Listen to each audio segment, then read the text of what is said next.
She was barely 25, her dress ripped into shreds, hanging limply from her bruised and battered body. Purple and red welts marred her skin, each one a cruel reminder of the violence she had suffered. Dust and grime coated her face, while her cracked lips pleaded silently for water. Her body lay sprawled in the unforgiving Mojave, half concealed beneath a scattering of palm fronds tossed over her as though she were nothing more than discarded debris. Most travelers would have passed without a second thought, dismissing her as just another victim swallowed by the desert's relentless expanse. But when Thomas Miller moved the fronds aside, he discovered she was still breathing, barely clinging to life. Her eyes fluttered open, glazed and distant, a faint whisper escaping her cracked lips. "Leave me here. Don't save me, just bury me here." The words struck Thomas with the weight of 1,000 bullets, dragging memories he had long buried to the surface. He froze, staring down at this shattered young woman, feeling the ghosts of his own past stir within him. He had seen too many graves, had buried loved ones, and had watched innocents die in ways he could never forget. The war had taken more than just his peace, it had hollowed him out. Imagine standing in his worn boots. You have already lost your wife, laid her beneath the earth with your own hands. Your daughter, Mary, has ridden away, leaving you in the quiet solitude of an uncaring life. Your days are spent among cattle and dust, under the indifferent gaze of a son who barely notices if you live or die. And now, before you, lies a young woman whose suffering mirrors the tragedies you have long tried to escape. She asks not for mercy, not for salvation, but for release. Would you turn away, leaving her to the cruel fate of the desert, or would you kneel, hands trembling, aware that saving her might force you to confront sins buried deeper than the soil itself? Thomas felt his chest tighten as he gazed at her fragile form.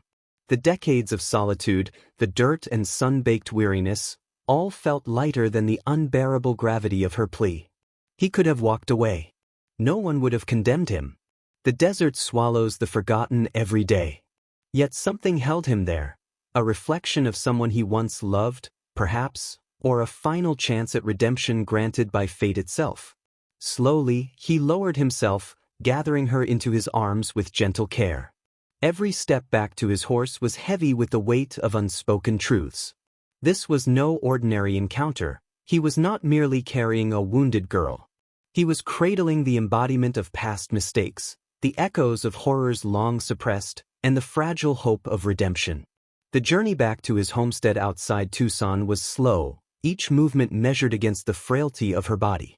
The sun was sinking behind the rugged hills, stretching shadows across the arid yard. His ranch was modest, a couple of barns, a weathered cabin, practical and unadorned. He set her down on a rickety cot, offering water in a tin cup. Gradually, a faint color returned to her cheeks, the first signs of life after unimaginable suffering. She whispered her name, Clara Dawson, a voice cracked and uneven, as if even saying her own identity required strength she scarcely possessed. Between shallow sips and trembling breaths, fragments of her story emerged. Clara had grown up far from these desolate lands, in a small settlement obliterated one night in a fire that claimed her parents and everything she had known. She had been forced to wander, passing from one cruel guardian to the next, until she was eventually sold into a so-called house in Tombstone. Her bitter laugh, hollow and bitter, revealed the cruelty she had endured. It was no home, she explained, only a cage where men came to claim whatever remained of her freedom and dignity. Thomas remained seated in the corner, his hat clutched in his hands, each word striking him like a hammer. He absorbed every syllable, every revelation of suffering, feeling the weight of her story settle heavily on his chest, a reminder that some lives are marked by pain so deep it cannot simply be buried and forgotten. Her presence in his arms, fragile and desperate, forced him to confront not just her torment, but the consequences of a lifetime of absence, of battles fought and losses endured. He realized that saving her was no simple act of compassion. It was a reckoning, a chance to confront the darkness both of her past and the shadows lingering in his own heart. The Mojave, vast and unforgiving, had brought them together, weaving their fates with threads of sorrow, resilience, and an unspoken plea for justice. Thomas understood then that this encounter was a turning point, not just for Clara, but for himself, a moment where mercy, courage, and the fragile hope of redemption converged in the harsh desert light. She lay there, barely more than a child, her small frame twisted among the dry brush, her skin mottled with purple and red from blows no human should endure. Her clothes hung in tatters, and the dust of the desert clung to her like a second skin. Most passers-by would have ignored her, written her off as another lost soul swallowed by the unforgiving land. But Thomas recognized her. He had seen girls like her, and worse, he had been part of the devastation that created them. Years ago, in the chaos of war, he had ridden through villages, leaving behind nothing but charred remains. He had told himself it was survival, that following orders absolved him, that it was simply the way of conflict. Yet now, staring at her fragile form, he felt the weight of every lie he had ever whispered to himself. Clara didn't know any of that. She only saw an older man offering water and shelter, someone who, for the first time in countless years, did not lift a hand to strike. She forced a faint smile past swollen, cracked lips, a small gesture that cut Thomas more deeply than any wound she carried. Because he knew something she did not. The pain she bore might very well have roots in his own past, a past written in blood and fire.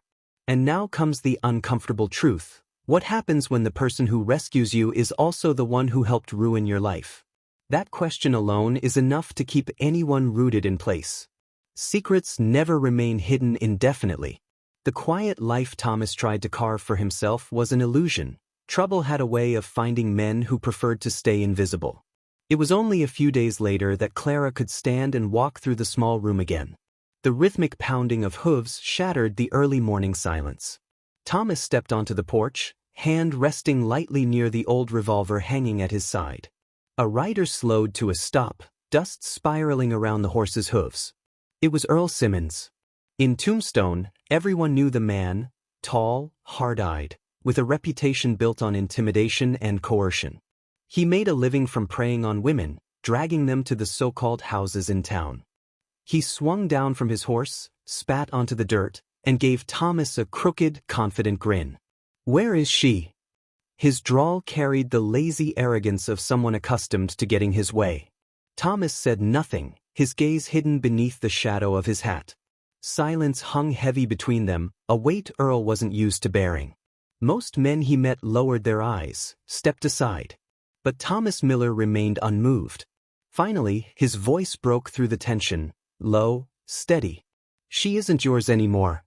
Earl laughed, thin and uneven. "You think you can hold her? She belongs where she came from." Thomas descended from the porch, his hand hovering near the revolver, a silent warning. His posture, unyielding and resolute, said everything without firing a single shot. He would not allow this man to lay a hand on Clara again. The wind whipped through the barn, rattling the door, and the leather creaked under Earl's saddle as he realized the fight was not worth pursuing today. His grin faltered. "This ain't over," he muttered, mounting his horse and spurring it toward Tombstone, leaving dust swirling in his wake. Inside, Clara clutched her blanket by the window, eyes wide. No one had ever defended her before, not once in her life. The fading sound of hooves was the first moment she had felt the world give her some space to breathe. Thomas returned to the cabin and sank into a chair, weighed down by thought. He knew men like Earl. They didn't disappear. They regrouped, collected allies, and always came back stronger. And they did. Less than a week passed before trouble returned, just as Thomas had feared. Late one evening, the acrid scent of smoke reached his nose. He raced outside and saw flames climbing the side of his hay barn, sparks carried into the sky by the hot summer wind. 3 riders laughed as they rode off into the desert, vanishing into the horizon. Thomas raised his revolver instinctively but lowered it quickly. Shooting blindly into the night would accomplish nothing. Instead, he grabbed a shovel and lunged at the fire, each strike of earth against flame a battle against hopelessness. Clara followed, trying to help, pulling at anything she could, her small hands raw from smoke and heat. The desert around them glowed red, and Thomas felt the weight of inevitability pressing down. This was only the beginning, and the world they were trying to build was not going to be handed over without a fight. Thomas dragged bucket after bucket of water across the scorched earth, but no matter how hard he tried, the flames devoured half the barn before dying down. Smoke lingered like a ghost above the blackened remains. Thomas slumped onto the porch, soot streaking his face, staring at the ruin of a place built alongside his wife's father. It was more than timber and hay that had burned, it was history, memories etched into every beam and nail. The following morning, a familiar silhouette appeared against the horizon.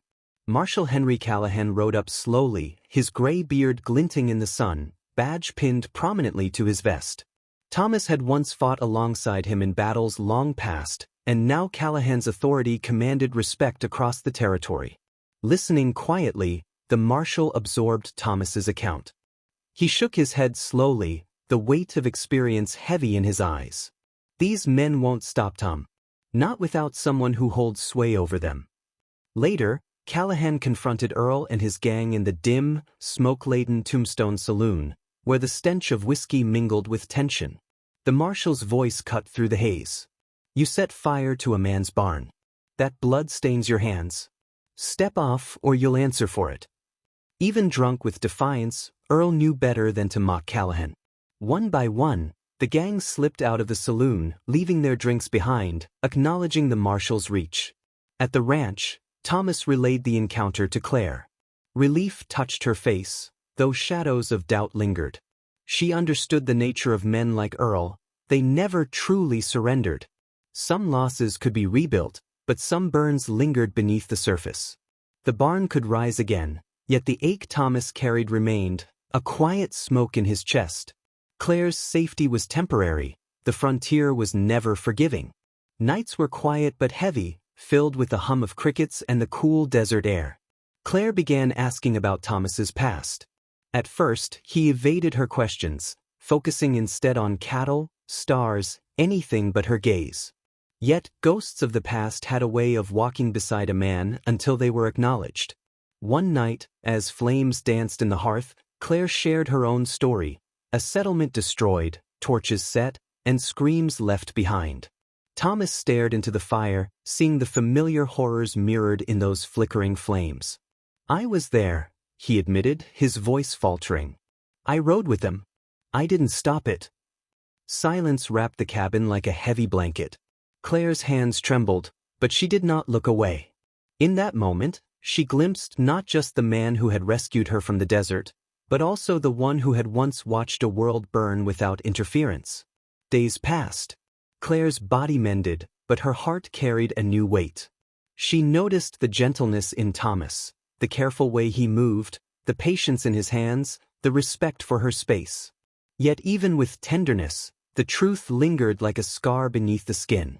One morning, she packed her few belongings and stood at the doorway. You saved me, Thomas, she whispered. You gave me a chance at life again. But I can't stay. Thomas nodded, steady despite the moisture in his eyes. He understood.